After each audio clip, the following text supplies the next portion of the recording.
All right. Hi, everyone. Okay, so 4 minutes. We have waited for the late people. I think we can start. Okay, then it's my turn to take the floor. Good afternoon, everyone. Welcome to this event, Voices from Palestine. We have two wonderful voices here, and I assume even three, if necessary. My name is Cynthia Brock. I'm a researcher at the Latvian Institute of International Affairs, working with Middle East affairs, and of course, for the last 7 months, not that much in Middle East as such, but of course, everything that is happening in Palestinian territories. So I have the pleasure to be here today and talk to you, and of course talk to you as well with the aspects that are related to the current situation, but not just that, also going a bit into the history. And we have two wonderful voices, as I said. First of all, Johara Bikar. I hope I pronounced that quite fine. She's working with MIFTAH, the NGO that both guests are representing. She has been working in a field for media and translation for over 20 years. Currently, she is working as writer and translator for MIFTAH. There are a couple of articles that are freely available on MIFTAH's page, and also published articles in Palestinian, Arab, and different international outlets. And also not just speaking about the Palestinian issue in the region and wider sense, but also you are touching upon the gender issue. That's a very important aspect if we think about conflict areas, post-conflict areas. That is also very important. And I have prepared some of the questions also related to women and girls' situations in the region. And then we have also Zaid Amali, also working for MIFTAH, but what is important that he is a third-generation Palestinian refugee. Very topical aspect today, of course, if we again think about UNRWA working conditions.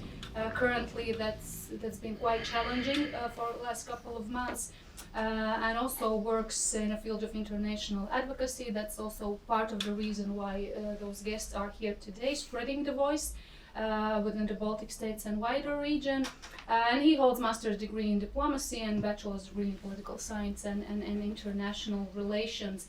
And I would like to start, as we discussed, that October 7, of course, is something that we have been focusing on, for the last 7 months, and a lot of things and a lot of devastation is happening there. And I believe those who are here today, we very much feel for Palestinian people within those 7 months. But of course, the story is much more bigger. The story is with a huge history, with important history. So I'm not going to explain your organization and what you are doing. So I will pass the floor to you. Please explain to us what MIFTAH is doing, what are your aims, how you have been probably cooperating with your government, Palestinian Authority, because I understand that your representatives have been working and cooperating in various peace deals. I have information that one that took place in Madrid in 1991, that you were there, but I believe there are much more that you can share with us. If you could start with that, and then we can proceed on wider. Sure, go for it. Okay, so thank you, Cynthia, and thanks everyone for coming.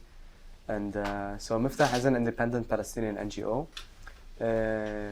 Its work, when it was founded in 1998, was in a whole different context. Like you mentioned, there was the Madrid conference in 91, and then we had the Oslo process, if you're familiar with it. It was supposed to be a peace agreement that will end up in a Palestinian state. This process was supposed to conclude by 1999, which of course never happened. We still don't have an independent state of Palestine. So MIFTAH was founded in 98 to try and contribute to this process of state building. So, we have a state now. How do we make sure that state institutions are democratic and working under good governance, but also incorporating all groups of society into this governance, so primarily women and youth, like you mentioned. But since then, because this process failed, and we can talk about the reasons why it's failed later, so the shift or the focus a bit of the NGO shifted towards more other aspects. So nowadays we have two main programs. We have our work domestically, which is still promoting good governance, democracy, women and youth empowerment, especially through elections, but also other program which this activity is part of is the international advocacy. So highlighting the challenges faced by women under Israeli occupation and apartheid, how it affects women and girls in particular, because often this is a dimension that is ignored or undermined when people look at the bigger picture.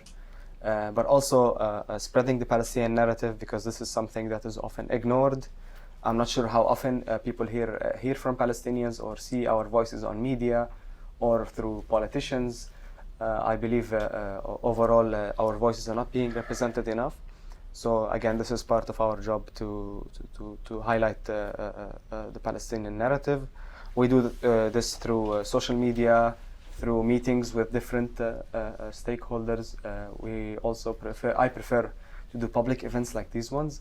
This is why I'm dressed in very formal. I apologize, but because we had other private meetings in the morning at the ministry and other places at parliament. But yes, I think there is frustration. Why I say I prefer this, because there is a lot of frustration with diplomats and officials, because they keep talking and talking and talking about Palestine but doing nothing. And we feel that many people want to do more, and we see this trend not just in Latvia but also across Europe and across the world, is that the people are demanding more action but the governments are ignoring it. I'll stop here. Maybe we can discuss things later. I'm not sure if I missed anything. You have something to add? I think Zaid covered most of it. My mission basically is we talked about the Palestinian narrative and disseminating it. And for me, it's not just part of disseminating the Palestinian narrative is countering the narrative that is out there. And we know that the narrative that is out there is Western media has adopted mostly the narrative that the Israelis have disseminated throughout the world. And for us, that makes us, that dehumanizes the Palestinians, and it demoralizes them, and it decontextualizes a lot of times what's happening in Palestine now. And so this is something that we try to counter, this is one purpose why we're here today, is in order to offer this narrative, our narrative, from people on the ground. I mean, I think we're the ones who are able to give that honest opinion. And I know, and we've heard since we've been in Latvia, not just in Latvia, and also when we were in Finland and other places that people are not so knowledgeable about what's happening, and that's fair enough. But what they know is what they hear from the media, and that's a lot of times it's very twisted from our perspective. And this is why we came and to have conversations with people in order for you to hear from us what we have experienced. And I hope that this will be something maybe helpful and maybe help you to give a different picture of what's happening, especially right now, because this is a very crucial moment in time. And you mentioned, October 7th, and we would like to say that we would like to go way before October 7th. This did not start on October 7th, and it's not. This is something that has been happening since 1948, and maybe I shouldn't start talking about that yet, but we'll get into that conversation. And I'd also like to hear from you in terms of your questions, what you know, what you don't know, what you would like to know from us, and we're open to answering anything. Thank you very much. Just one step back. Where are you from?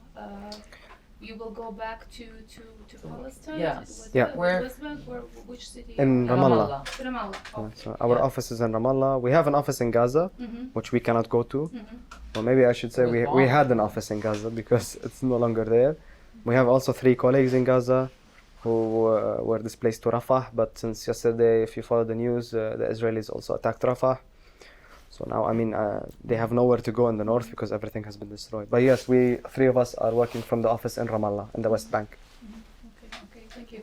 And you already touched upon that you visited a number of institutions today, which I was very happy to hear from Darta that they said yes, because of course the topic is very controversial, and you know, we have to have a face in front of our EU partners, and our position, of course, is the EU position, because that's conflict that's very far away, and from small state political perspective, we could understand that. But then again, of course, as the situation develops, of course, also we here demand much more action from our government representatives. So what are your main takeaways from today's meeting? Did you get the feeling that you are understood among those rooms? Did you get the idea that you are understood, that your voices have been heard, and probably that they will resonate much more farther than just Riga? What's the main takeaway from today? From my part, I think it's how you said it. They typically, states like Latvia are following the EU collective EU decision. And we tell them that's not necessarily the best way to go, because as long as we have countries like Germany, like Hungary, like Czech Republic, they will block everything that when it comes to Palestine. So we are encouraging states like Latvia and in the region to take more proactive action. We see now other members of the EU are deciding to take action, like Spain, Belgium, Portugal, Ireland, coming together because of this frustration that EU 27 will not be able to do. And what we were telling them, that Latvia, as a small state like Palestine, such as Estonia, such as Lithuania, such as Finland, they have an interest in maintaining international law and human rights and this global rules-based order. Because again, this is the same, we're telling them now, we as Palestinians are paying a heavy price of not respecting this order, facing a genocide. But we think that this is also creating a dangerous precedent for the whole world. Because again, if you look at it, this is the same precedent that Russia is using to invade Ukraine. It's the same precedent that other countries may also use to undermine international law and human rights. So we're telling them you're not doing us a favor, Palestinians, by respecting international law.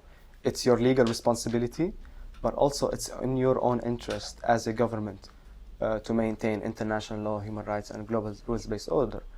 Because today it's in Palestine, later on it could be somewhere else. And we're also telling them that it's very clear to us that Europe is employing double standards, because the Palestinian people are seeing how quickly Europe moved to sanction Russia in Ukraine, but when it comes to Palestine and Israel, nothing has happened. So we tell them, if you had supported us 5% of what you did to Ukraine, we're not asking you to send us weapons or to teach us how to make Molotov cocktails in newspapers like what happened. But if you had given us just 5% of that support, we would be in a different place today. Because Israel is used to acting with full impunity, with no consequences, no punishment, and not just only since October 7, but like we said, since 1948. And honestly, I was sitting with them and I can't believe that for 7 months now, we are going to European capitals, talking to diplomats and governments, and convincing them that this genocide should stop. It's unbelievable that 7 months on, we were telling them in December, okay, how many Palestinians have to die, have to be killed for this to stop? Like, what is the threshold for this to stop? And it's unbelievable. Yesterday, the genocide is continuing to Rafah now, and the results will be very catastrophic. And what was the response of our diplomats and policymakers? He really met with most of the diplomats, but Who did you meet, if not a secret? No, it's not. So we said earlier we had a meeting at the Ministry of Foreign Affairs. We also had a meeting at Parliament and with other institutions as well, such as the Ombudsman here in Latvia. And it was similar in other capitals as well. So it was the same kind of setup in Tallinn and in Helsinki as well. And the response is usually, we know, we understand, we are following, we know about this, but we can't do anything, basically like that, indirectly. We tell them, no, you can do a lot of things, but you are not willing to do it. So it's not that you are unable. Yeah. we also get the response that, well, you understand that this is complicated, and you understand the history in Europe and the collective guilt that the Europeans have, and this is something that for the Palestinians it's not relatable to us, because for us, what happened in World War II, we became the victims of what happened in World War II. So I find that to be an argument that doesn't hold water for the Palestinians. Yes, we understand what happened, but that happened in Europe by Europeans. The Palestinians are not the ones to be paying the price for that. We also understood from the people that we spoke to I want to touch on one thing is that I had an interview with Radio Latvia. What I don't know what Latvian radio. Latvian yes. radio. And one question was that, oh, well, some people, when they say, when you mention the number of Palestinians killed, they say, well, these are Hamas numbers. They can't be trusted. So this is, for me, and I've heard this before, not just in Latvia, and this is very, very demoralizing, very dehumanizing to Palestinians that we have to prove to people that we are being killed. So this is, again, to go back to the point that we're trying to humanize and trying to change this narrative. And I understand that Palestine is far away and it's not necessarily something that is a priority and people don't understand a lot about it. But I think that at this point, like Zaid was saying, it's not just about the Palestinians anymore. This is really a global issue. If Israel is not stopped now, because it's been allowed to act with impunity for so long, if it's not stopped now, it will continue. And this has been happening way before October 7th, but only because October 7th happened that the world is now waking up to what is Palestinian and what is happening. And so this is the time to be educated, and this is time to push for accountability, and this is our hope through diplomatic means and also through the people, because I think that Palestine is winning the popular war, to be honest, in the world. We've seen it on the streets in many, many places, but this has to be translated upwards to If I may add how this is not just about Palestinians, I think we're seeing very crazy examples, especially in Germany, another state that is making us pay the mistakes of their mistakes in the past, is that like even European German citizens are being deprived from the right of freedom of speech and freedom of assembly when it comes to Palestine. And I think this creates, again, a dangerous precedent.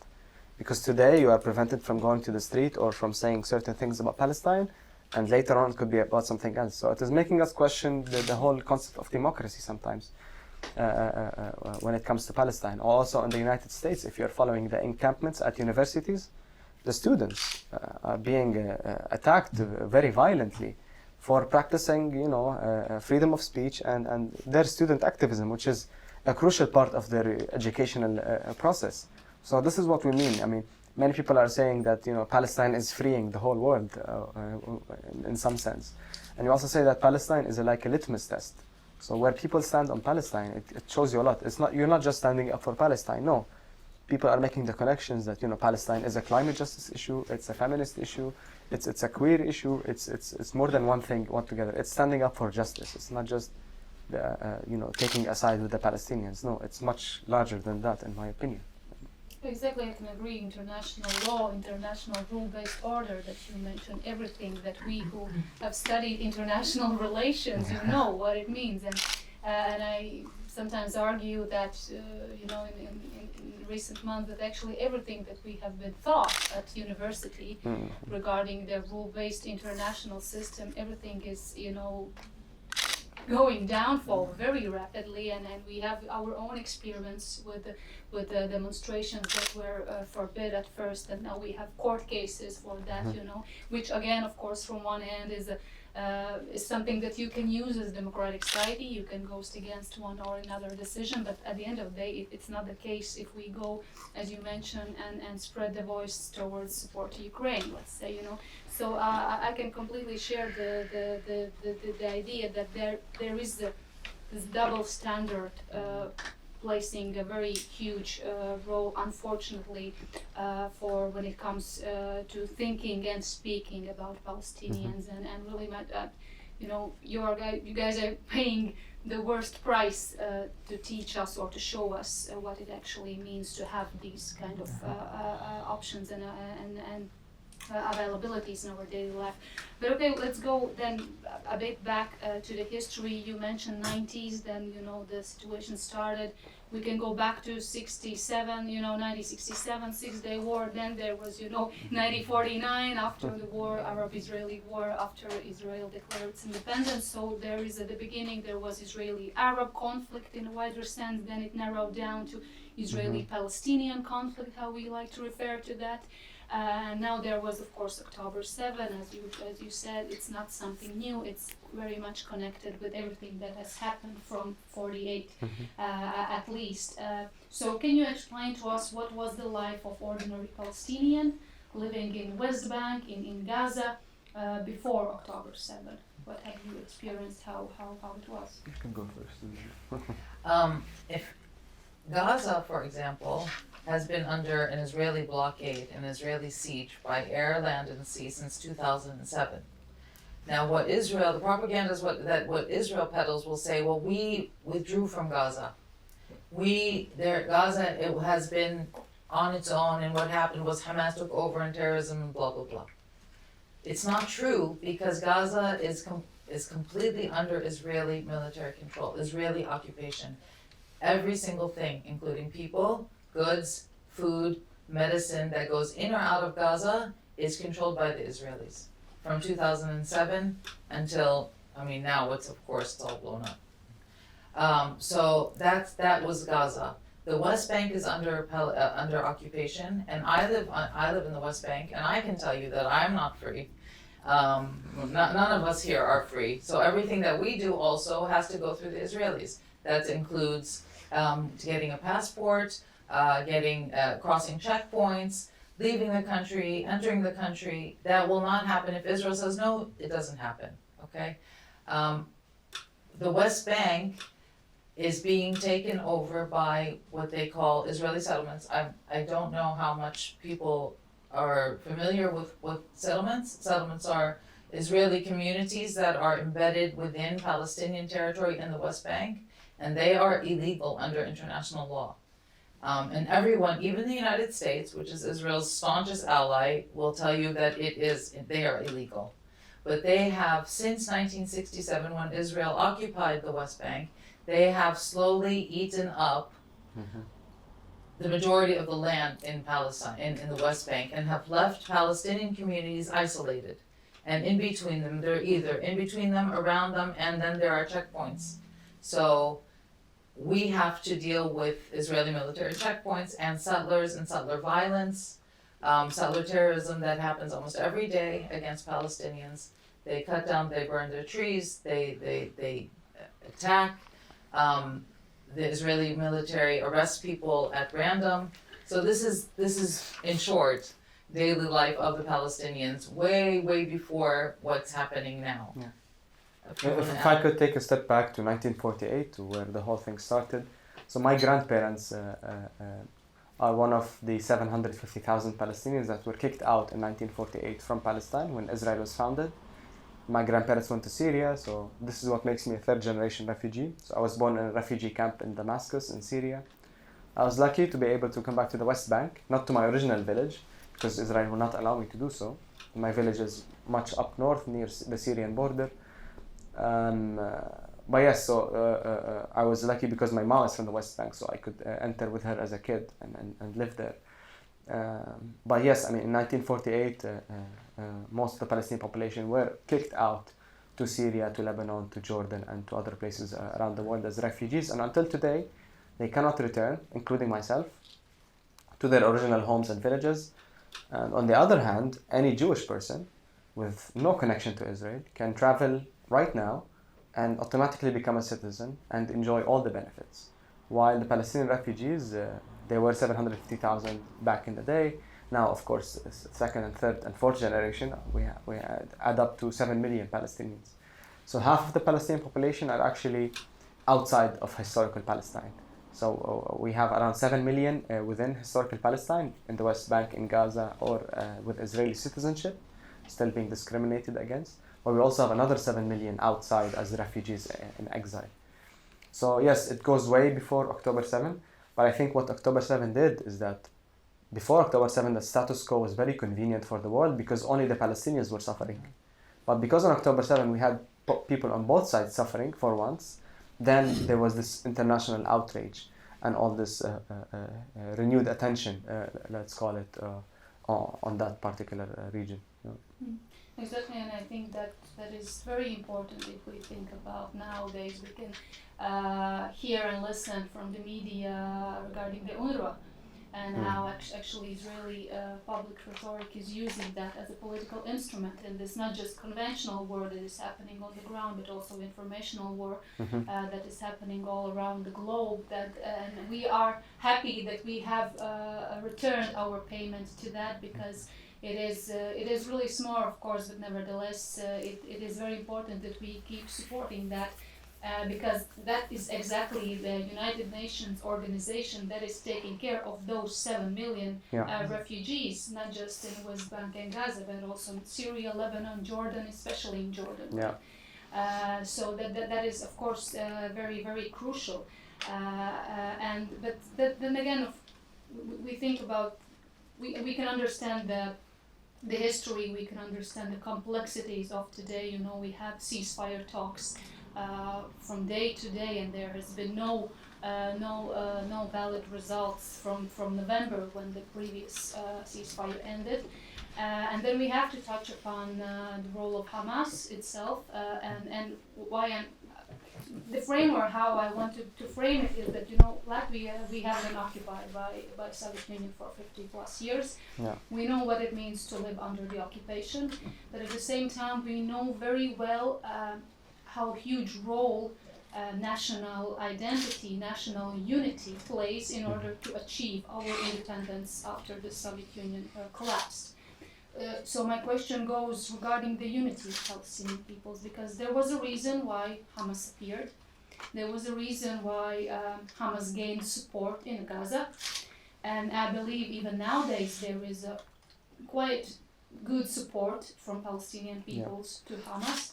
So how do you have the strength for this unification that is extremely necessary in order to work and fight for your self-determination that would result in a state, internationally recognized state?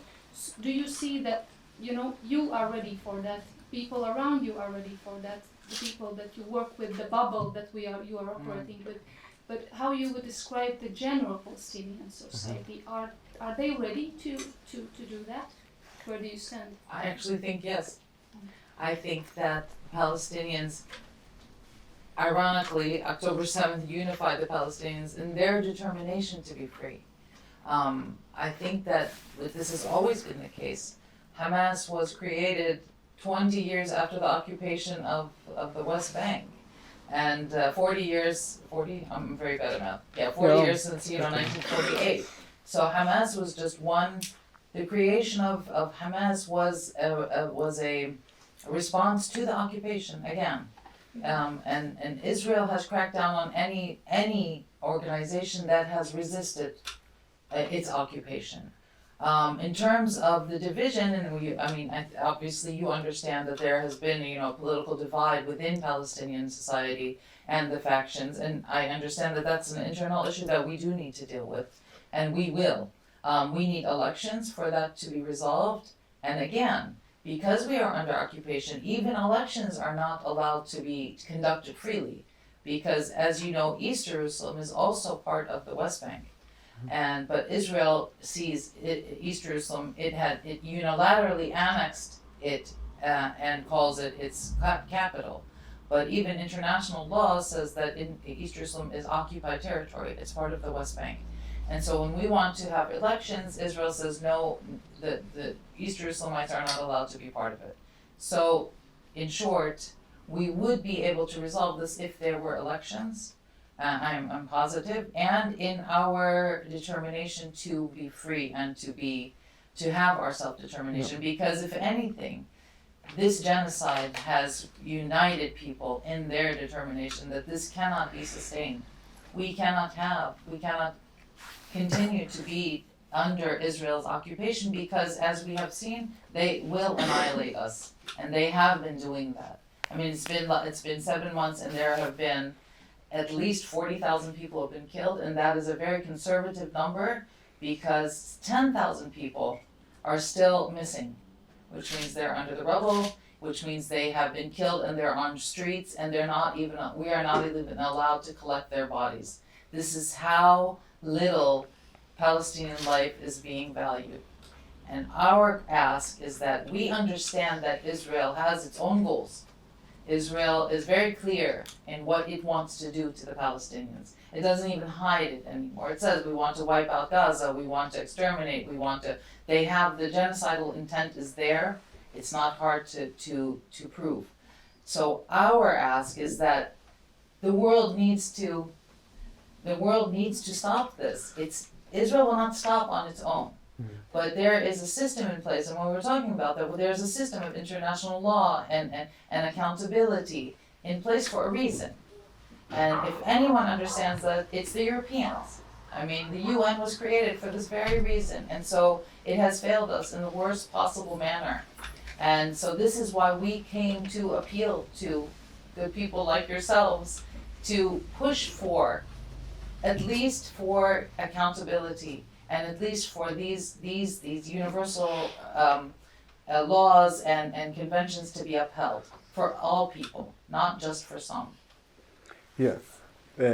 Maybe I'll add a bit on UNRWA since you mentioned it before the question, is that UNRWA was created, like you said, to take care of the Palestinian refugees, like me, like my grandparents, who were kicked out in 1948, until they are able to return to what's called the right of return under international law. It's there in United Nations resolutions and so on.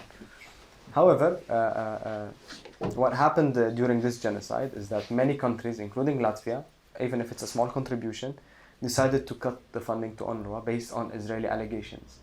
And it's not the first time. I mean, Israel is always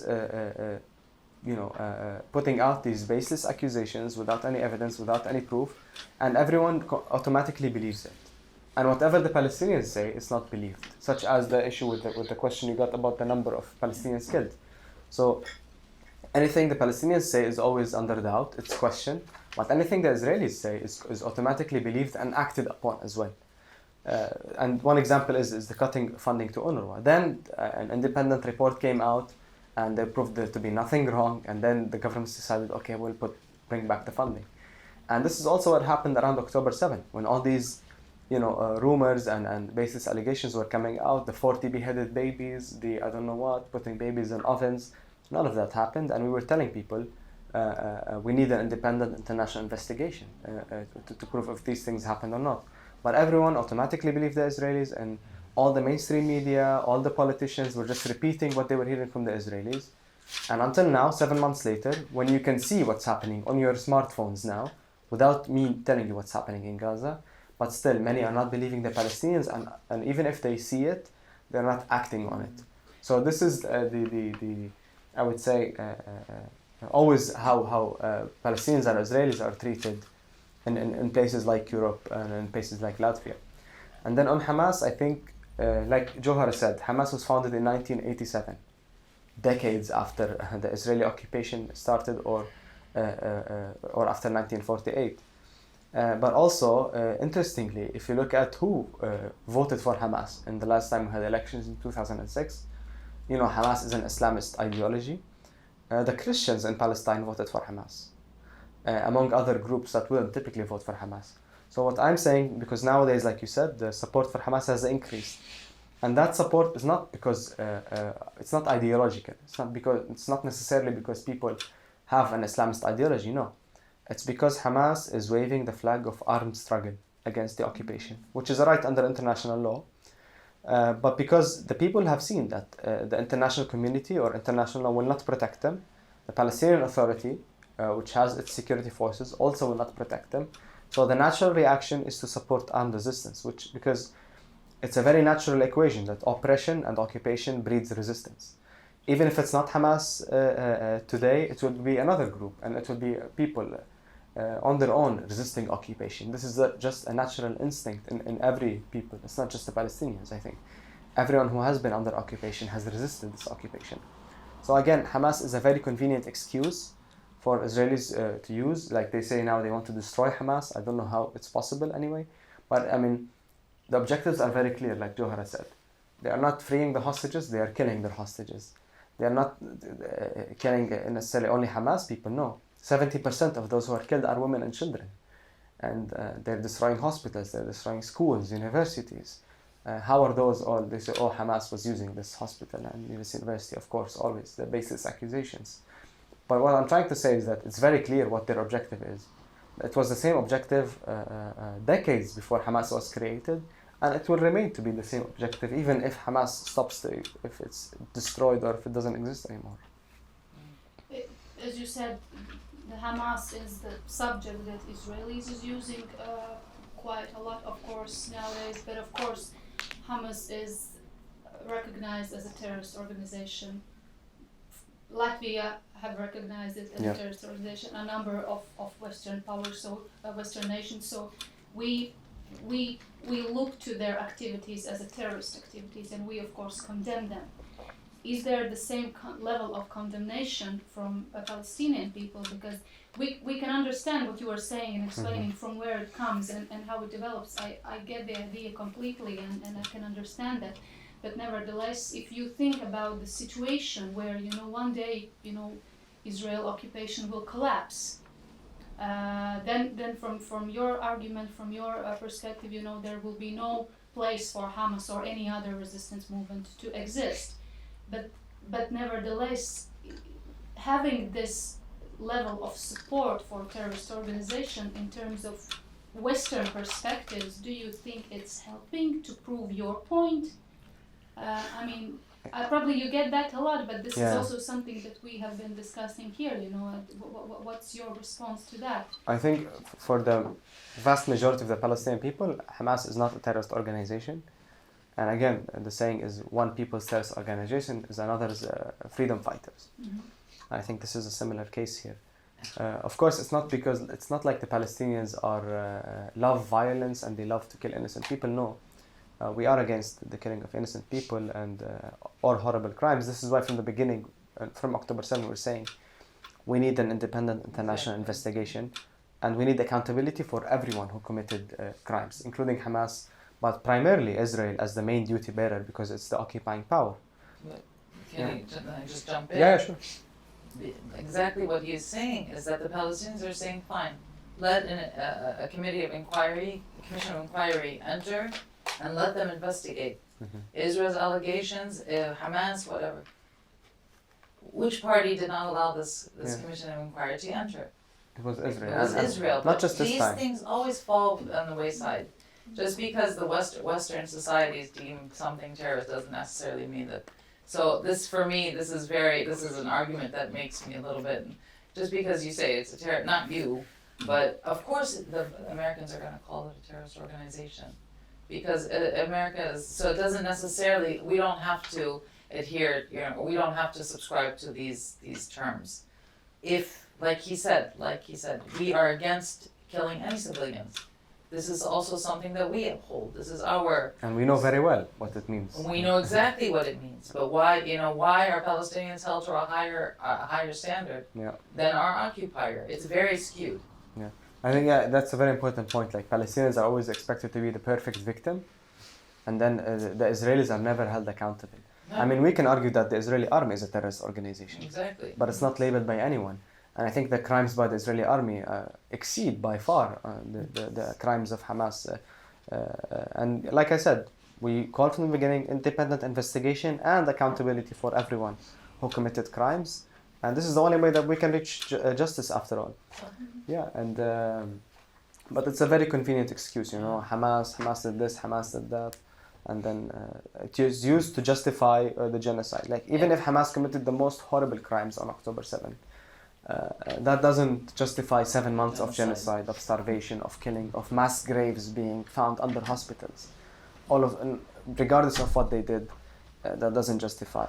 And then Hamas, as a terrorist organization, they claim, is expected to be much more cautious. But then an Israeli army, which is recognized by the world, is not held to account no matter what they do. I think this is a very important equation we need to look at. Exactly. Israel has been committing state-sanctioned terror for decades against the Palestinians. Even under international law, when you talk about settlements are illegal. Settlements in their very nature are violent. But again, like we said, because October 7th, the Israelis were also involved or were harmed, all of a sudden the world is up in arms. There's an outrage. But this is part of the dehumanization of Palestinians that has been going on for decades.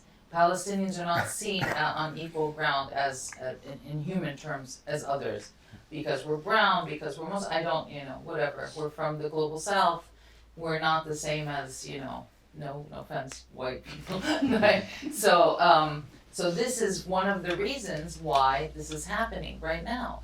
Israel is in occupation. It's an apartheid regime where it comes to Palestine. Okay, there are two separate systems. Palestinians live under military rule in the West Bank, and Palestinians who live inside of Israel are second-class citizens. It's an apartheid regime. So this needs to be dismantled. Mm-hmm. Is it? It's a time for Yeah, just had a question. Yeah, sure. Well, as far as I know, and probably many people that took time to come here also already know that Netanyahu has been, and his current government have been sort of supporting Hamas as basically just to show internationally that they have no partner for peace.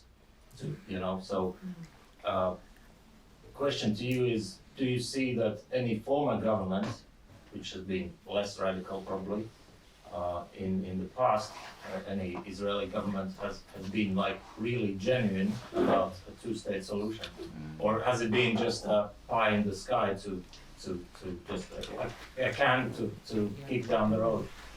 I think, no, you're right. Right now, the Israeli government in power is the most radical extremist, and like Johar said, they are saying what they're doing. They're not hiding anything. Yeah. So listen to them. Don't listen to me about And what that's they a want to do. fatal mistake, I think. Exactly, but that doesn't mean that the previous governments were any better. Exactly. I think it has been the same policies. It's just now they are being done at a higher level and more clearly. But that doesn't mean that the past governments have been nice to us. Because, like I said, it started in 1948 and there was a Labour government for the first, I think, very long time. The Labour government in Israel, which was supposed to be, Labour is usually more progressive in other places. But in Israel, there's an agreement about the dehumanization and about the colonization of Palestine. Because the settlement started in 1967. Again, it was the Labour government. The killing, the mass displacement, all of these policies and actions happened quite the same since 1948 with different governments. But yes, now we have a government that is very extreme, that is very right-wing, and funny enough, they are making alliances with other right-wing regimes who are anti-Semitic. So people like Viktor Orban in Hungary, or with other, like the evangelicals in the US, and with people like Donald Trump. Yeah, they are the strongest allies, but they are also the same. They are anti-Semitic people as well. So it tells you a lot about this kind of government. But I don't think there was ever a party or a government in Israel that was interested in actual peace. They all agree they may have disagreements on internal issues, but when it comes to Palestine, I think there is a consensus on the occupation and on the colonization of Palestine, because it is a founding policy of Israel. It's not nothing new with this government. You need to, I think something that's important to remember is that Israel was created based on a Zionist ideology, the ideology of Zionism. And Zionism is in its nature racist and exclusionary. And it will tell you that Palestine, historic Palestine, is the homeland of the Jewish people. So just by definition, that excludes anyone who is non. And when I say Jewish people, I'm not talking about any Jews. I'm talking about Zionists. Because there are so many, and we are seeing it today, we are seeing so many Jewish voices coming out and saying, not in my name. This is not going to be, you cannot use me. You cannot use my religion, my identity to do what you're doing. So when we talk about Israel, I also find it this is one part of the narrative that we need to change, is that when we talk about Israel, we are not talking about Judaism. We are talking about Zionism and the ideology that has been used to oppress us and occupy us and exclude us. This is important because I think Latvia is also a country that adopted the IHRA definition, if I'm not wrong. And what the IHRA definition means is basically if you criticize the state of Israel and its actions and policies and its war crimes, it's as if you are being anti-Semitic. And I think this is a huge problem that we have, because using religion to justify your crimes is actually causes more anti-Semitism. Because if you look now at what they're doing in Gaza, they're, for example, bombing a place, then painting the Star of David in its place. So what does that tell the world? I mean, they are abusing religion, not using religion to justify their crimes. And then if you dare to criticize such war crimes, you will be automatically labeled as anti-Semitic. And then we will be punished as Palestinians for the mistakes of some Europeans in the past, using the same excuse. So this definition, I think, is very problematic. We were pushing European states and institutions and universities not to adopt this definition, because by nature it limits your freedom of speech. It limits the way you can criticize governments. If we criticize Saudi Arabia, does this mean we are Islamophobic? Or if we criticize the Vatican, does it mean we are Christian phobic? So why is it used only with Israel? Because it is abusing religion. I think so. Things like this are very problematic. Thank you. Are there any other questions for all this? Yes. Please introduce yourself as well. Sorry, I got okay. I first wanted to say just a quick thank you for coming here. Thank you for coming. I very much appreciate the chance to hear from your perspective. What I wanted to ask is, I don't fully understand what exactly is America getting out of this. I don't know if this is a stupid question, but I do not understand why they are supporting It's not. Because the way the American government, maybe Johara can tell you more now, the way the American government is actually acting against its own interests. So, It certainly is. yeah, for the sake of Israel, which is very weird. Like limiting the freedom of speech of American citizens, limiting the right of American consumers to choose whether they want to boycott certain products. So they are putting legislation and they are acting in a way that is against the interests of the people. They're sending taxpayer money, American taxpayers' money, instead of funding schools and infrastructure in America, which is needed, to sending weapons to Israel to kill us. So if you look at it, it's actually working against its own interests. And now you look at Biden and the Democratic Party, they're losing support in the upcoming elections because of the way they are supporting Israel. So they are, in my opinion, working against their own interests, but in the interest of politicians who are being paid by AIPAC, the biggest Israeli lobby in the United States. If you look at what each Congress member is being paid, hundreds of thousands of dollars, some of them over $1 million, to be supportive of Israel. And the information is out there in the public. Some people might say this is a conspiracy. No, don't listen to me. Go check it out online. Politicians are being paid to support Israel no matter what they do, even if it is against American interests. We had American citizens being killed in Palestine as well, and the government didn't do anything. So again, I think on May 11th is the anniversary of the killing of the famous Palestinian journalist of Al Jazeera, Shireen Abu Akleh. She was Palestinian American, and the government was like, we are following and we will take action. And until today, it's going to be 2 years in a few days, and nothing has happened. And we have other cases as well in the past of American interests being harmed by Israel, but the American support continues to go on both parties, whether Republican, Democrat, in the White House, it doesn't matter. The support is ironclad, like they say it is. Yeah, I think America is working. I think that right now they're being very short-sighted. They believe that Israel protects their interests in the region, in the Middle East, and Israel has propagated this propaganda for so long that they are the only democracy in the middle in the region, and they are always under attack from their neighbors, etc., etc. And Israel protects these American interests. I mean, there's the oil and the gas and the etc., etc., etc. And there's the Iran issue. We can go on and on about that.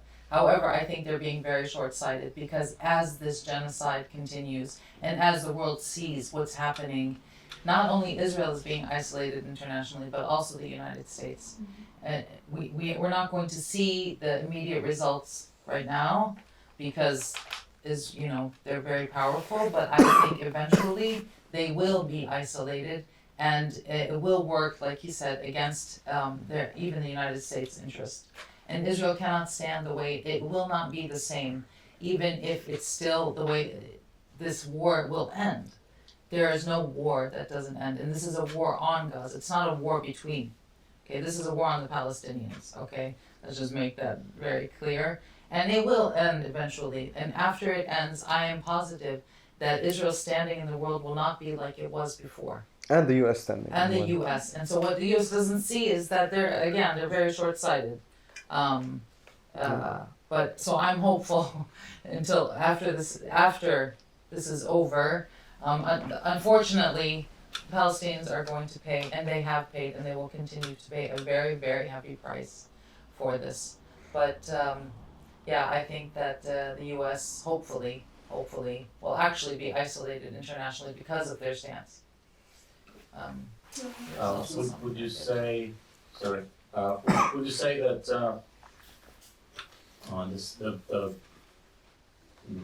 the reality or the possibility of the independent state of Palestine is now closer than it has been in the last, 5, 10 or however many, although at an enormous human cost, of course? I think It's a hard one, but I mean, if you ask some people, they would, especially the Palestinian government now, they will already argue that they are a state. So the Palestinian state is already recognized by more than 140 other states. It's only because not the right states recognize it that it's an issue. And by the right states, I mean primarily Western European countries and the United States and Australia and, the Western international community. But now, you're right. There are talks about recognizing a Palestinian state, but I think it shouldn't be just a symbolic act of recognizing the state. I think this should have happened a long time ago, especially that those governments have been talking about a two-state solution, but only recognizing one of them, which is Israel. So I think it's very long overdue that they recognize the other side, but also need to act on it. They need to make sure that this state is sovereign, it's independent, it can function as a normal state, it can serve the interests of the people. So yes, it means something, but it's very late and it needs to be built upon, not just stop there. So we need much more steps to make sure that this state is functioning well. And that can only happen if there's an end to the occupation. Exactly. You can't have a state under occupation. That's, So for us to be independent, there has to be, and that goes back to the international community. All we actually ask for is for international law to be implemented and international resolutions to be implemented. Nothing more. Not much more than that. Yeah. And I don't think that's a We lot have a to good ask list for. of UN resolutions Just stacked that, up. Yeah, a whole stack of them. it's just standstill Yeah. somewhere in the shelf. Absolutely. But regarding the international recognition, recently I think within the United Nations they are talking about giving a full membership to Palestinians, which is in a way as a result what is happening currently nowadays, because up until now you are observer state of the United Nations, which is of course a good thing to have, but then again it limits you in some ways. But we have referred in recent months and even within this discussion to the term of genocide, which before I think South Africa submitted a case in International Court of Justice. We referred to atrocities as war crimes against humanity. So we use the terminology of international criminal law, but we wasn't sticking to the genocide. Right? Now, when this case is there, we are talking about that, and in Western part of the world, it is a bit surprising how it comes that in 21st century there is a case towards Israel on genocide, which is something unbelievable on one level, right? But at the same time, of course, because of the genocidal history, the Holocaust itself, killed, Nazis killed 6 million people. Then we have Armenian genocide, Rwanda, and Cambodia, and many others. So the threshold for that is quite high if we look at the numbers who have died or have been killed, right? So do you think that the usage of term itself currently is strengthening your position, is opening the eyes of others because war crimes, war crime criminal, it wasn't helping a lot. So do you see that now with the court case, and it's not the only case that we are having, we have also a case towards Israel regarding the legal and political consequences on the occupation that has been brought because of the United Nations request, right? So do you see that the cases at international court and the term of genocide itself is helping for you guys to explain and to get heard? I think How much role does the term itself play? Because we have another instruments in international criminal law that we could use, but we are not using them anymore because we didn't hear them. I think you need to call it what it is. It's not us trying to use a term just to gain support. I think it is a genocide. It's not necessarily about numbers in comparison to others because it's proportional. There's only 2.3 million people in Gaza, and in the past 7 months, they've already killed 40,000 plus. it's like more than 5% now of the population. And genocide is not just about how many people are killed.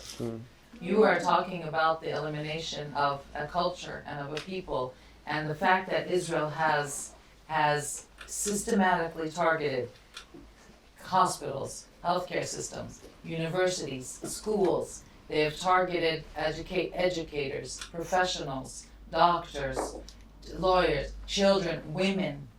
Women are actually being targeted, okay? So women, children.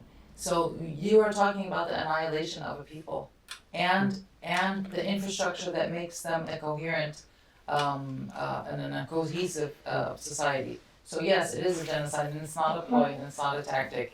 It is what it is, really. I think usually in the cases of genocide, the most difficult part is trying to prove the intent. It wasn't hard. Because no leader comes out and say, oh, I want to destroy these people. No, they will use excuses. Yeah. But in the case of Israel's actions in Gaza, it was actually very easy. Because you have a long list of quotes by Israeli leaders who have been very clear about their objective. We will wipe out Gaza, we will flatten Gaza, we will turn Gaza into a parking lot, we will do this, we will do that. Animals, Yeah, Palestinians are human animals, we are the children of darkness, we have to be killed. It goes on and on and on. So I think this is what strengthened the case of South Africa. We will wait for the final result, of course. But the fact that the court found grounds to issue provisional measures and they saw the plausibility of genocide proves that there is an actual genocide going on. But of course, we'll wait for the final decision of the court. And I hope it's not politicized, of course, with political pressure like what we're seeing with the International Criminal Court as well. But yes, I mean, I think the Israelis have made it very clear that what they are conducting is actually a genocide. And take it from them, don't take it from us, the way they're describing their actions and their objectives. Yeah. There's one back here. Hi, my name is Rita and I'm from Ukraine. Hello. And maybe if I start crying, I'm sorry because it's super hard. Like my question is, I have like a comment and a question, but a comment to that question: why USA acting like this? Because for me, this like Russia and Israel are the same because what you described is happening in Ukraine right now, and people don't give a fuck about that mostly, and asking, oh, war is still going on, and and it's actually about this like world order because like the USA don't want to lose its power the same as Russia. And the question, like, as Ukrainians, we talk a lot about decolonization of Russia after the victory of Ukraine and what's going to be, like, next, because, war must be stopped. And the same as, like, maybe you see how it's actually will be possible if Palestine will be free and deoccupied. What future is of Israel state? Should it be, like, the colonized or the Zionist, I don't know, and if it's possible with this world order that we have and United Nations with all these acts to genocides, because the word strengthening is using genocide doesn't work because still in Ukraine it's not recognized as genocide, but it's all happening and nobody, like quoting even people in Sarajevo back then that it's more like united nothing, and it could be, I know, should be any like kind of a change, and how it's even possible to make and survive as such a little state as like Palestine, being oppressed for many years, and actually all of other nations that been oppressed and not recognized as equal because we're like third world countries, fourth world countries, I don't know, other world countries. Yeah, like, and thank you for coming here, and I wish you No, thank you. safety. And we feel with you, of course. And Yeah. I think there's two parts to the question. Maybe I'll try to answer. Yeah. First, I mean, always the occupied people have always been the weaker side, but eventually they gained their independence. Of course, the Palestinians are not the only people suffering in the world right now. We recognize that. There are other people. But yes, I think the solution is for the Palestinians to gain their freedom and independence, to exercise their self-determination and the right of return primarily as refugees. And of course, I think the solution is, like you said, decolonization, de-Zionization. I think it's as simple as that, like the way you put it. And when it comes to the United Nations and the global order, I also think that it's not necessarily representative. You have certain, world powers who are blocking things at the Security Council, who are controlling things. So I think, yes, in today's world, we need to move beyond how the United Nations was first formed. As an example, maybe strengthening the General Assembly, which is much more equal in terms of, the voting and the representation of different states. So I agree with you, yes, the global order needs to be fixed. We need to have reform of the United Nations in particular. And I mean, the occupied people will continue to resist until they gain their freedom and independence. This is only natural. Any other questions? So this is maybe a very hypothetical question. My name's Emils. I guess this question is, as American elections approach, could there be a potential shift in American policy towards Israel as November approaches? Because currently, ever since October, they've still continued they've been tiptoeing around any question in regards to Israel and war crimes by essentially saying, if anything is hypothetically happening there, then we would condemn it. Not necessarily saying that something is actually happening. Look, I think the Americans are screwed. I think that, that presidential elections in the United States, how many parties actually are run, it's very bipartisan. You have the Republicans and you have the Democrats. And I personally was more of a Democrat until Joe Biden decided to turn into Genocide Joe. So we have, if there's gonna be a shift, it's just gonna be a shift to the worst, I think. And like I was saying about the question before, I think right now, the United States is still blindly supportive of Israel, and it will continue to be so until it's completely isolated. So whether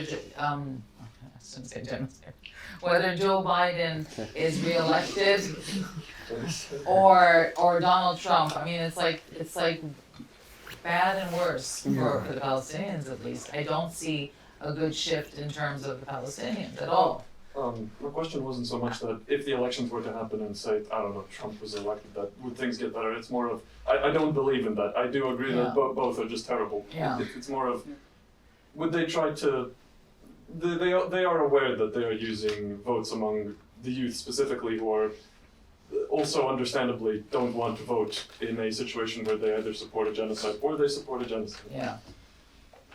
My question was more of, could there be a potential shift from the current government to try to regain some of these votes by maybe taking a harder position?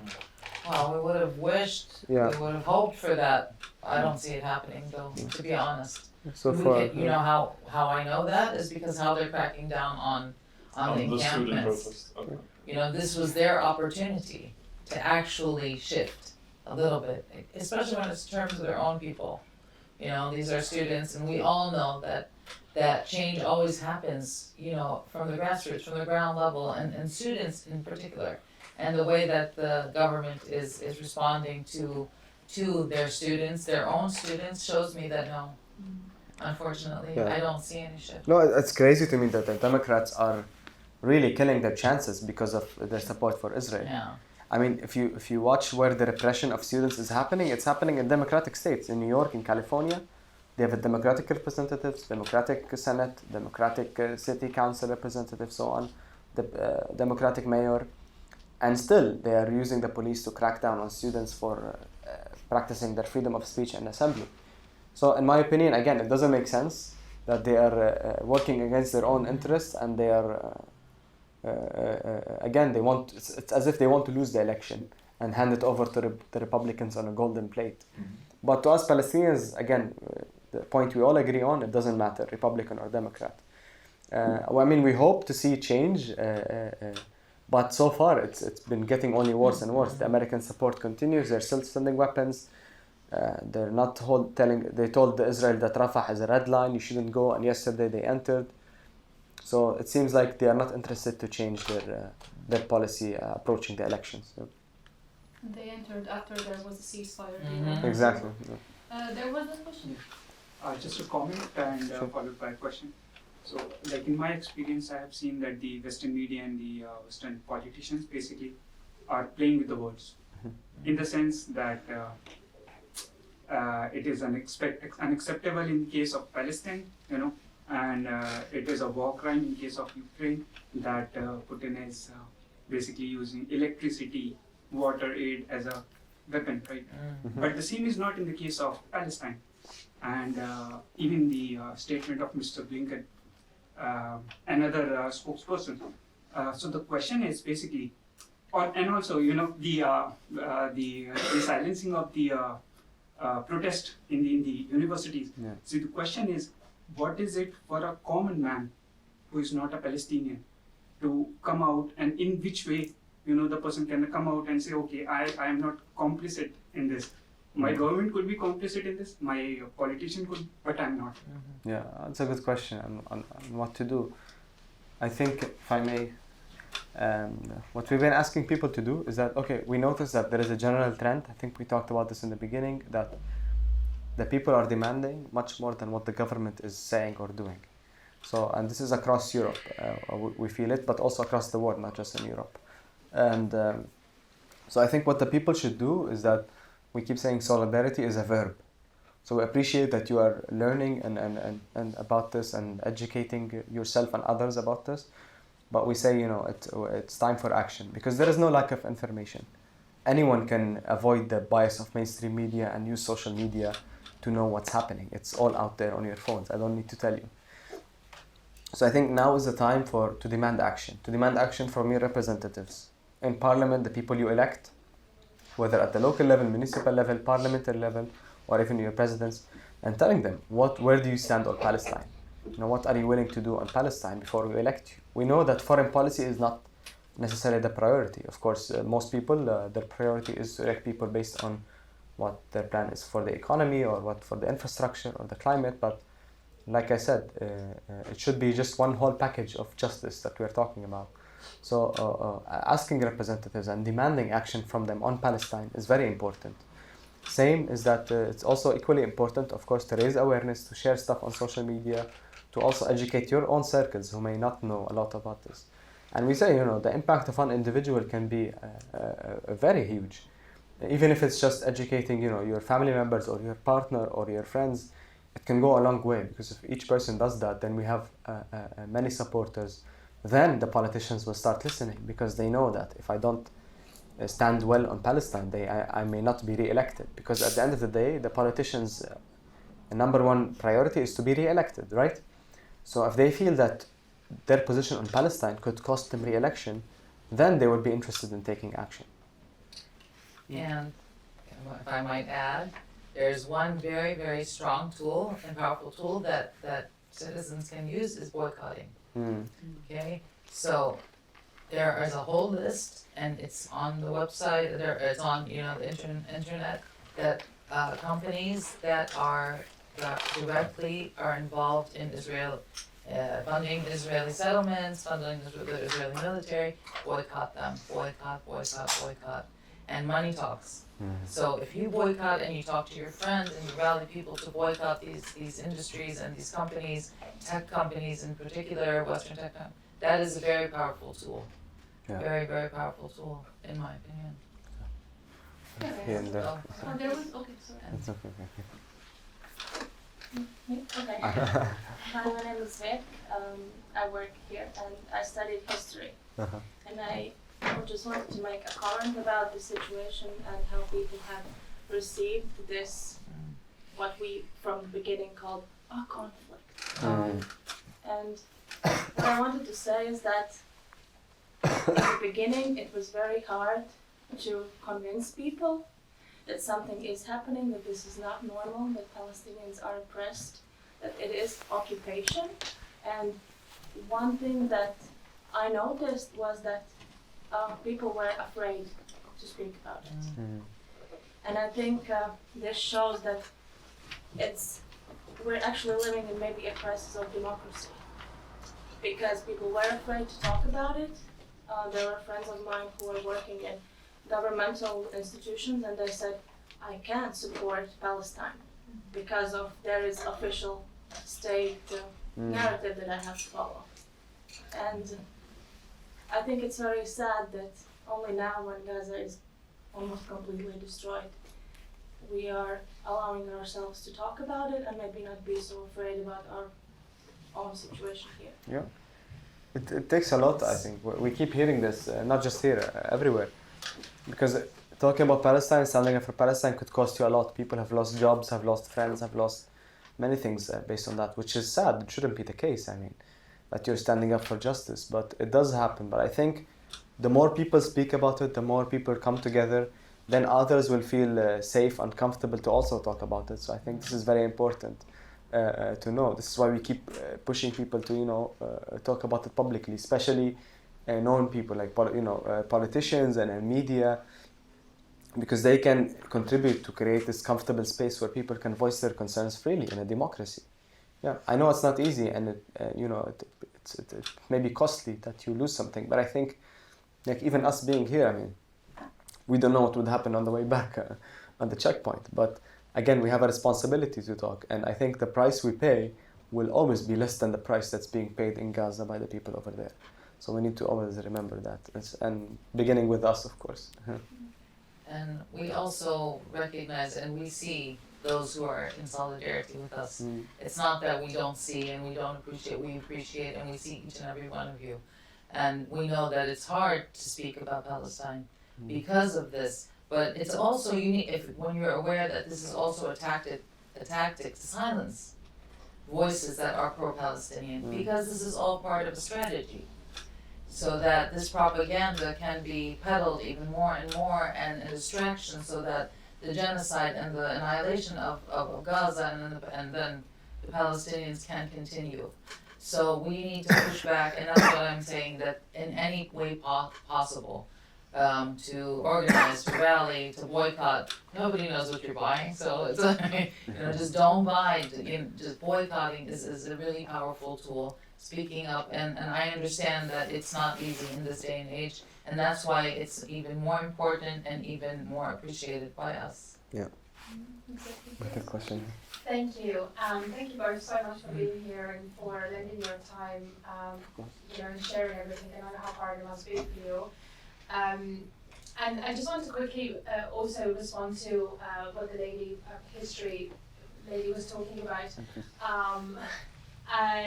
And you mentioned democracy, and I think democracy is such a central, one of the central topics here, because what Israel, what the US, what the Western world are doing right now distorts what we understand of what democracy is, because we are saying we are a democratic country, we are a democracy, but then we, commit genocide somewhere, or we go and bombard an area and we call them, as you said, human animals or whatnot.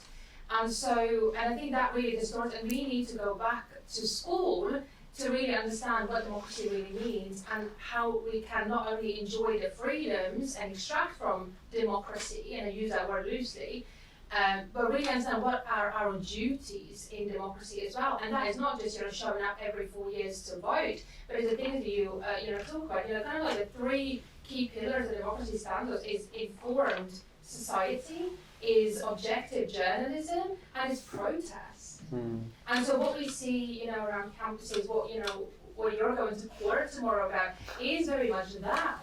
and protest, not always, and I understand that not everyone feels safe in, for instance, protest spaces. But protest means and can look like in different ways. And what you talked about, we vote with our coins, with our money, every single day. Yeah. That is protest as well. Journalism, I mean, I don't think we even need to touch on that. We've seen everything that we need to see. And informed societies exactly know what we're doing here. And, yesterday we talked about journalism in Latvia, where one of the journalists was saying that, well, I'm not an expert in this topic, so I'm not going to talk about it. Well, where are you? Why are you not here? Why are you not listening to these people? Why are you not doing the reading? Why are you not, going online and watching the videos? And are you telling me that every single other topic that you talk about online as a journalist, you're an expert in? So this double standard absolutely grinds my gears, and so I'll stop here, but I'll ask a question as well, and I'll ask you a question that I'm asking myself every single morning that I get out of bed. And is, do you still truly have faith in the international law and all of these structures? And I ask that because, Israel is a product of the UN, very much so, right? And not just once, Security Council 22, the partition that happened, it's the product of the UN. So when UN was created post-World War II, based on self-determination, on justice for everyone, all of these things, it broke that promise to us 2 years later when the national resolution that basically gave Palestine or part of Palestine away to Israel. And what we've seen with ICJ and ICC, in January, the court that we saw between South Africa took Israel to court, and the court ruled that there is plausibility for genocide, and they ruled that Israel within 30 days needs to produce a report on how they are avoiding or making sure that this is not a genocide. We haven't seen that report. Where is that report? So the thing is that all of these rulings are binding, but they can't be enforced. So my question is, do you still have faith? You can start. Yeah, I think the short answer is no. The long answer is that no, we don't. I think I've said this before, and we feel as Palestinians that the world and the international community and these organizations and these institutions have failed us. But they failed us incredibly now, but they have been failing us for so many years, and we have tried. But having said that, the way that the world is set up today, this is the only mechanism that we can work through, okay, in parallel with being a people who will not submit, who will continue to resist and will continue to push back against oppression. So you have us, but this is the framework we need to work within. Yeah. So we can't 100% give up hope, Yeah. and we have to keep pushing through it. But no, it has failed us. I mean, there's no other way to put it. I think exactly how you said it. We can't afford to lose hope in this case. I mean, it's a very frustrating type of job, traveling around capitals, convincing politicians that we deserve to live. This is the bar we have to work with. But again, we feel like we have a responsibility to wake up every day and keep doing it because, for all the people that are being killed, our people who are being killed in Gaza, being arrested, our friends, our families. Almost every Palestinian has someone they know who has been killed, who has been arrested, who has been oppressed, or personally, us, we all have experiences with the occupation. So I would say there is more responsibility than faith to keep working. And like Johara said, I mean, we are working within all the tools that we have available. And primarily through, we know that the UN has been unfair and it needs a lot of reform, and especially there's an issue of enforcement, like you said. But it kind of helps that, we are appealing to the people like, look, this is your system. You created the United Nations. You created international human rights. So why aren't you abiding by it? You have legal obligations, We're not asking them to come and stand with us, take a side. No, we're telling them side with international law, side with the United Nations, side with justice. And that's good enough for us. We don't ask you to be pro-Palestine. No, we only ask you to be supportive of the values and the system that you created for the world. So this is what we're telling people. But again, it doesn't mean that we only rely on that because we know that it has failed us. We will continue, even if we're just living in Palestine or trying to live at least, we think it's good enough because we're not going anywhere. And we are staying there and we will resist in any way we find possible. But yes, I think one avenue important avenue we think, and we hope that it will work better, is this system of international law and human rights. So, Sorry for one quite personal question, probably. Where do you guys get money from in order, it's not cheap to come to Europe, and we know all that, how the economy is working under the restrictions of the Israeli government. yeah. At the beginning of the war, there was government representatives who haven't been paid for months. I don't know what is this current situation.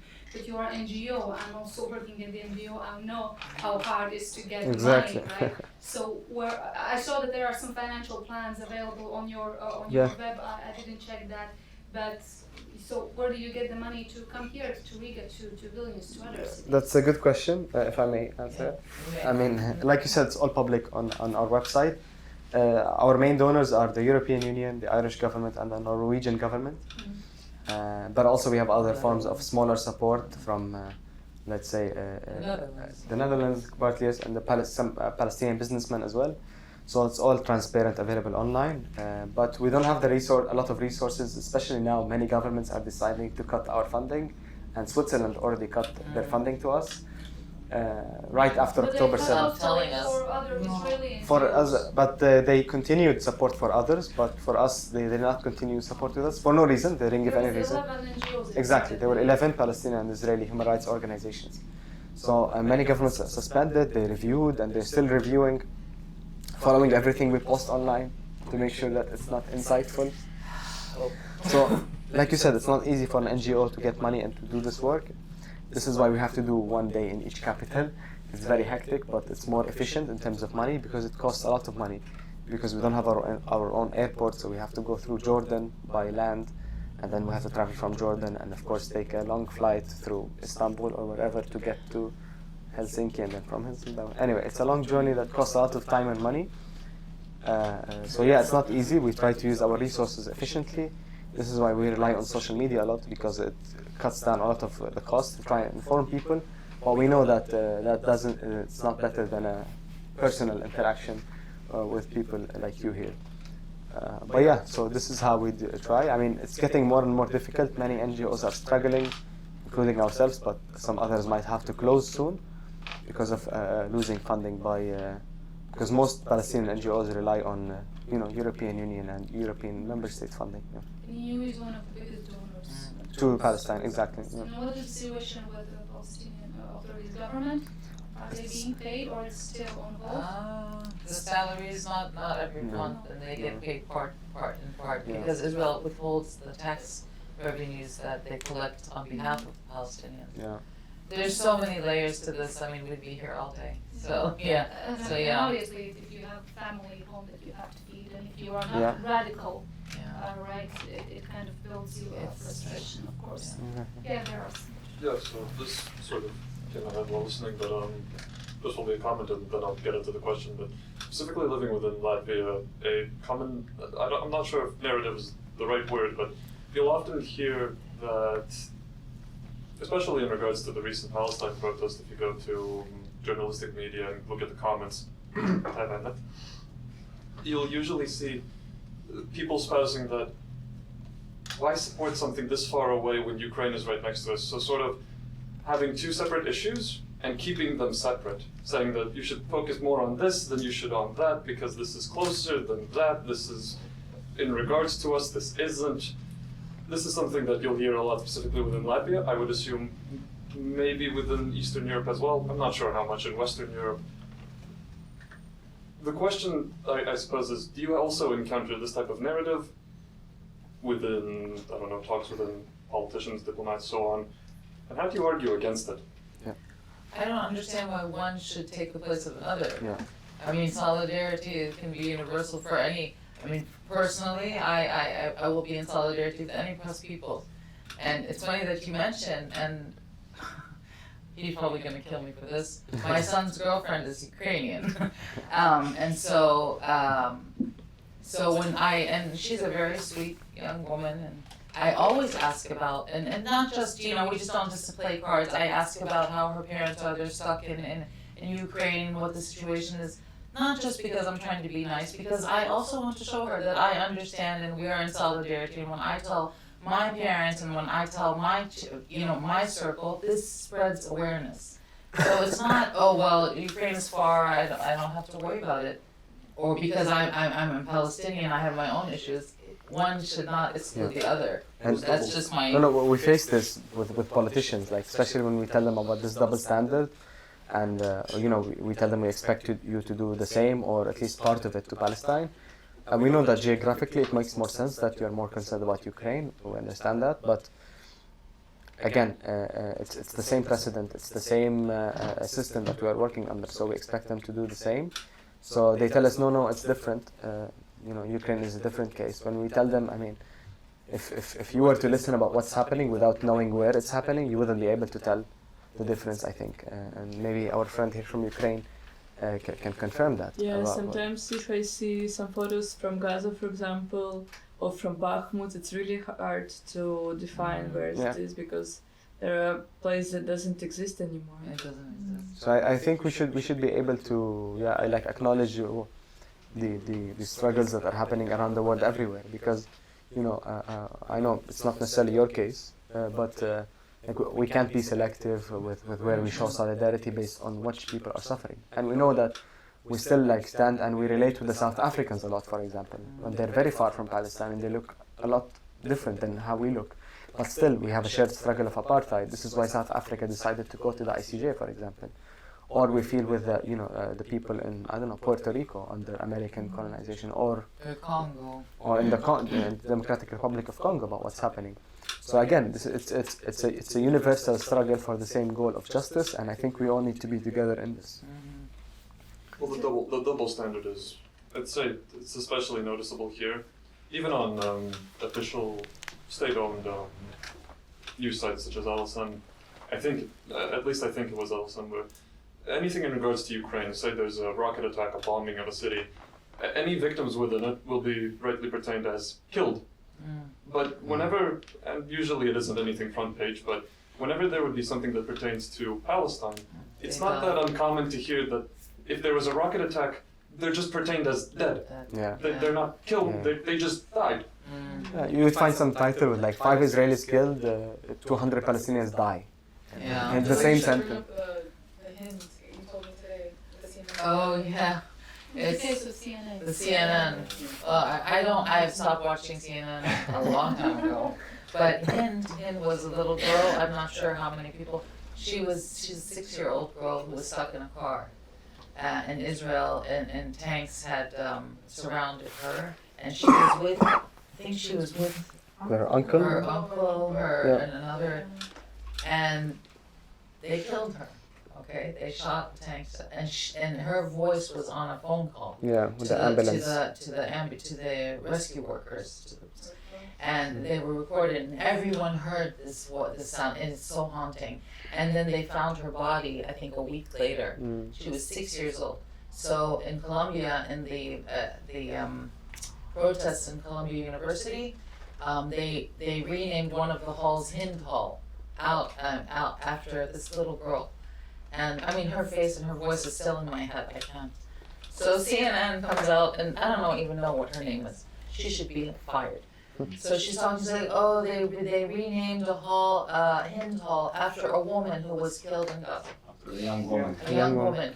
I was like, she's barely, she's a baby. Yeah. But this is again part of dehumanizing Palestinians. And I think if I could add, it seems intentional because what made Hind's story get so much recognition and why it was spread is because it was this baby voice on the phone saying she's scared for her life and she's being surrounded by tanks. And it was it's her little girl voice that made the story so public. So to call her a woman, a young woman, is it's disgusting.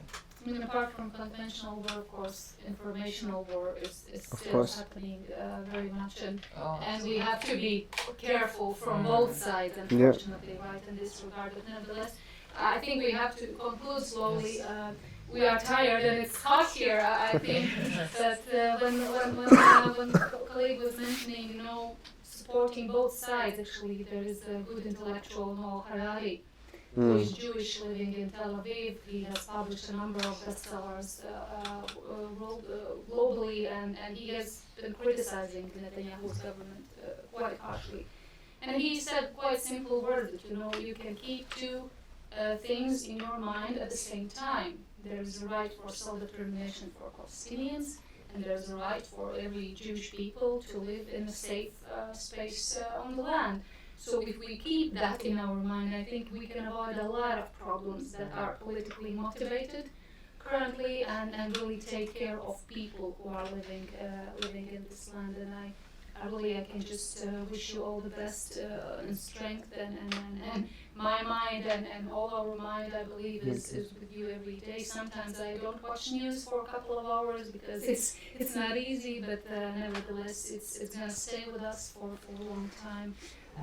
Be strong, and thank you very much for coming. Thank If you. there are no other questions, then I believe you will be here and they can chat with Of you. course, yeah, we have some time. Or you can have last. Yeah, I wanted to ask actually you, Sinte, about the Latvian government stand in all of this. Like, what is the Latvian side? Like, what's the place it's taking? I'm not representing Latin. I understand, but like from how you see it. Yeah, look, Yeah. you know, how I see it, it's of course our main narrative is that because our challenges when it comes to Russia,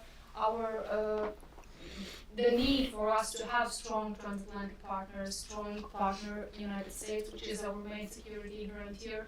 We need to have a support within the NATO when it comes to our security. That's what our position is. Position. And as we discussed, there is no common EU position on this regard when it comes to Palestine. There are some states that are being more proactive in this regard, but we are not among them because, you know, we have our own priorities. That's what is being, you know, represented very publicly in their public rhetoric and public diplomacy. But when it comes, what I can say, what I have talked with the colleagues at the government under closed doors, they understand the situation very much. They are having serious questions with Israeli representatives, ambassadors here. Even previous Minister of Foreign Affairs at one event in January, when Israeli ambassador stood up and asked a question regarding Hamas and Iran, he said, we support you, you to your right to self-defense, but we have some serious questions to your tactics. So the idea is there, and I believe it is resonating even in the EU institutions, but unfortunately at this point of time under closed doors. Yeah, I think this is very common. I mean, if within the EU 27, if you want to try and place Latvia in a place, I think you have the more advanced block of states. So you have like Spain, Belgium, Ireland, Portugal, Slovenia, Luxembourg maybe, who are being more vocal. Of course, not doing enough, but still, like within the EU, they're on the better side.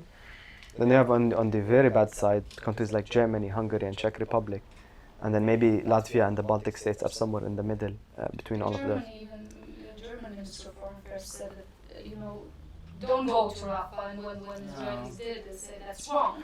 Yeah. Well, they say it's Even wrong, Germans are, you Yeah. know, but they still send weapons to But Israel. Germany is, Yeah. But you know, But also, we had a meeting today with the Foreign Affairs Ministry and also in the Parliament and everywhere, and like the politicians and the diplomats, they understand. They know what's happening.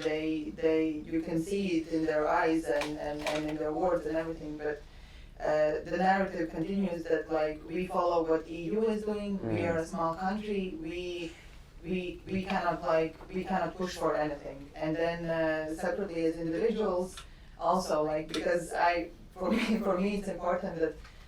More people that are in powerful positions that they speak out to encourage other people to speak out and stand for Palestine. As we were talking, that like people are losing jobs and are scared, and they're also like they were also saying like yes, like I understand and we support, but like we cannot be out loud about it. We cannot be out loud about it. Like that's all the time the things that they were saying.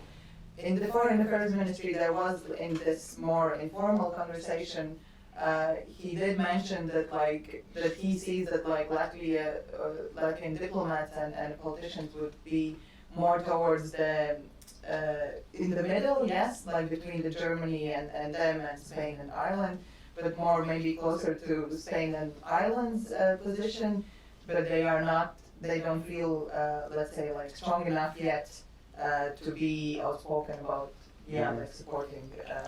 And The you know, US elections are coming in, and we need also Trump's support for our security. So Yeah, I know. we are very, very careful. But you know what the Israelis? I know of an incident. Oh, okay. Oh, sorry, I'll get back. No, I'm waiting until you finish. Just giving one example of how the Israelis treat the EU member states. I know of an incident where the Israeli ambassador to Malta, he was in Malta, another small state, and all the ambassadors were going to the foreign minister of Malta to, hand over their credential papers as a new ambassador. It's a process. And then an ambassador tells to a foreign minister, which is obviously very higher up in the hierarchy, and he tells him, we have a traffic light system in Israel to rate countries. So it's, green, orange, and red. And he said Malta is now in orange. So if you do not behave, you will go to red. And this is how they treat European countries based on their positions. And that's an ambassador telling that to a foreign minister of a sovereign country. Just recently, we saw our foreign ministry published a tweet saying that we will, get back with the money, reinstate the payment to UNRWA. It was retweeted by Israeli embassy here saying that this is wrong. They are terrorists. So the level of Entitlement, I'd say. Arrogance. Arrogance, entitlement. But the foreign minister actually said, which was a bit of a shift, so to speak. She publicly said in an interview that the embassy of Israel should not get involved into internal decisions of countries. So that was like, oh, okay. Good. Yeah, it happens a lot where the Israelis interfere and they even sometimes, some countries, they like Germany, they read whatever the Israelis send them. They can do 1, 2, 3, 4, and they do like a checklist. No sovereignty whatsoever. Sorry, we took too long. Question about the solution. Usually we speak about two-state solution, everybody is speaking about that, but sometimes we hear about one-state solution. And I want to ask you, do you believe in any possibility of one-state solution, not politically, because politically most likely it's not possible right now, but on a human level? Because I've seen a lot of dehumanization from Israeli side about Palestinians, but I don't see any dehumanization from the Palestinian side to Israelis. What do you think? Can these both peoples live together on a human level? I think humans at any level will be able to relate to each other. Our problem is, I think the two-state solution is not feasible at this point because they've taken over so much land in the West Bank and they're not willing. So ideally, a one-state solution where everyone has equal political and civil rights is the ideal. But for that to happen, the system of apartheid and settler colonialism that is what Israel is today would have to be dismantled because Israel by nature is supposed to be the Jewish homeland, and that means that they would exclude the Palestinians. But I personally think that there should be one state for all. Anyone who wants to live on any land, should be able to do so, but they must live there equally. Everyone has the same rights, civil, political, their identity, and that's it. Yeah. I also think that two-state solution is obviously dead, and it didn't die out of natural causes. Israel killed it with settlements primarily. It was murdered. And I think that Europe and the international community were watching it as Israel was killing it for all these years. They still talk about, we need a two-state solution, we still support two-state solution. Yes, but what are you doing on the ground? Not just talking about it, to make sure that it didn't die a long time ago. So I think the best way is not about, it's two states, one state, confederate state, whatever arrangement. I think we should follow a rights-based approach, simply like what Joha maybe explained it. It's like, as long as we center the right of the Palestinian people for self-determination and return, then let the people decide in what form they want to live, I think. But bringing people together, like Palestinians and Israelis, is extremely difficult. Because if you look at opinion polls, the way the Israeli society is, right now around 70-80% support Israel's actions in Gaza. This is the same society that elected this most radical, racist, extremist government with a very comfortable majority. there is not a single Israeli party in parliament who is willing to recognize a Palestinian state or any form of political entity. So it's very telling where the Israeli society stands. And the Palestinians, they say, okay, we conceded 78% of historical Palestine some decades ago for the sake of peace, to have two states, but we saw that it only brought us more killing, more settlements, more whatsoever. So I think it's difficult to bring people together without justice. So in order to bridge the gap between the occupier and the occupied, you need justice to try and level them together so they can see some sort of eye to eye. Because we know the Israeli society, they all go to military, both males and females, it's obligatory they go. And the only interaction between a Palestinian and an Israeli is at a military checkpoint, where the Palestinian is being humiliated and the Israeli soldier is standing there humiliating them. So it's very difficult to imagine how, after all these years of oppression, we can just simply, just coexist together peacefully. Yes, peace is a nice word and everyone wants it and everyone wants to live in freedom and peace, but I think it should be based on justice so that it's actually real and lasting peace. Thank you very much. Please join me.